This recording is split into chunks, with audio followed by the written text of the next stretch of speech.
And it was at the time I used to do meet and greets because, you know, there'd only be like 100 people, whatever. And Alex came, and I think he was like 18 or 19 in college. And he just came up and HBO back in the day before it was like streaming or whatever, to get people excited, they would send like care packages in the mail. And they sent like new season of Sopranos was going to come out, so they sent a Sopranos globe. It's actually a super rare globe, and it's hard to find. And I met him after, and he didn't ask for a picture or anything. He just was like, he gave me this globe, and he was just like, hey, I stole this from my dad. I figured you would really like it. And I was like, well, we just became best friends. And like, now he could ruin my life with a press of a button. And I trust him with everything. And he's my best friend. And we just, it's a great, we got a great group now. Yeah. And John I met, we're working on this Ramones script with Netflix, and we were introduced and just immediately were just like, oh yeah, you get it, you know, and we worked together on my show, and it just, you know, organic, cool meeting cool people that have very similar interests, and but more importantly, like, I respect them all as amazing human beings, and I look forward to hanging with them. So it's always a treat when you hang out with these guys. Yeah. What do you want to talk at all? I mean, it's up to you, but you want to talk about the new show at all? Oh yeah, I mean, like, I'm excited. Well, man. why are you laughing? No, because it's like 2 hours in. Huh? Oh, what? That's how you can tell it's good, though. When you're like, oh yeah, here's that.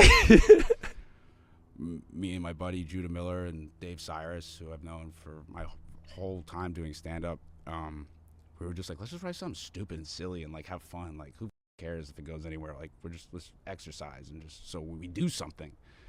We wrote this really insane thing, and like, as a joke, we were like, imagine Edie Falco's like my mom, and like we'll get like Pacino or like a Pesci to play like the great. This would be insane. And then like it all just like happened, and it was really just like, I wanted to work with my friends. You know, it's like the people you love the most in this business, that you don't get to see them as much because they're doing their own thing, and it's hard. And the people that are available mostly suck. That's right.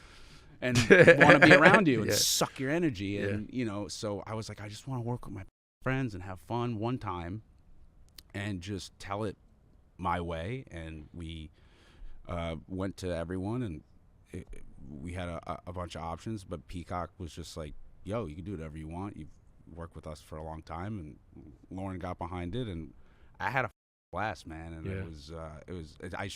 I'm in editing now, and I still, when I see, I'm just like, oh wow, did that. That's cool. And it's like, honestly, like, I don't mean to ever slight anything I've ever been in, but this one, I'm like, it's the first time I've ever been like, yo, you see that? Like, I want to tell, I'm like calling my buddies, like, yo, you gotta come see this. This is insane. Like, you got, like, and if you know me, I've never been that guy. If someone would be like, hey, that was good, I'm like, yeah, it was cool, but you're always like, I could have did this, or I could have did this, and there is an element of that with this, but I'm just overall just so touched that like anyone would do it, let alone like legends like them. You're just like, and it also gave me like this sort of like Pesci, like the timing of this. So like, we didn't have a show because we wrote this version of a show and we had this actor attached, and the last second he bailed out, and we were shooting in like a month, and we rewrote the whole show for this guy, and I was just disheveled, and I was shooting this thing in Australia, and like I never shot a thing not in New York, Atlanta, or LA, away from people, and like that was a whole new experience where I was like, oh, you were really alone.